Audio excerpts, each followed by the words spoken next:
Good morning বন্ধুরা, সবাই কেমন আছো? আশা করি সবাই খুব ভালো আছো, আর আমিও খুব ভালো আছি।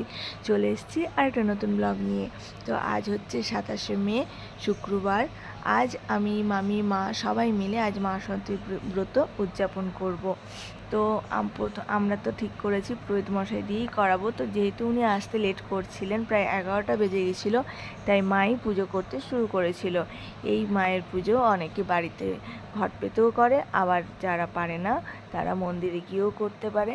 তো আমি শুরু করেছিলাম মন্দিরে গিয়েই, যেহেতু আমার ছোট বাচ্চা, আমি পারবো না। ঠাকুরের এই ব্রত উদযাপন বাড়িতে করতে গেলে অনেক নিয়ম নিষ্ঠাভাবে করতে হয়। তো আমি যেবারে পারতাম মন্দির যেতাম, আর যেবারে পারতাম না সেবারে বাড়িতেই বই পড়ে ঠাকুরের পুজো করতাম।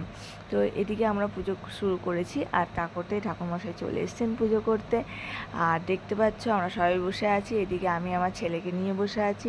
তো আমার ছেলের আগের দিন থেকে প্রচণ্ড শরীর খারাপ, দেখতেই পাচ্ছ ওর মুখ চোখ দেখে।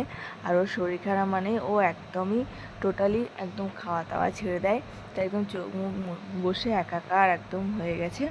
তো এই যে আমরা পুজো করছি, তারপরে এবারে আমরা বাড়িতে বাচ্চাদেরকে খাওয়ানোর আয়োজন করেছি, কয়েকটা পাড়ার বাচ্চাকে, কারণ এই ঠাকুরের উদযাপন করলে কয়েকটা বাচ্চাকে খাওয়াতে হয়।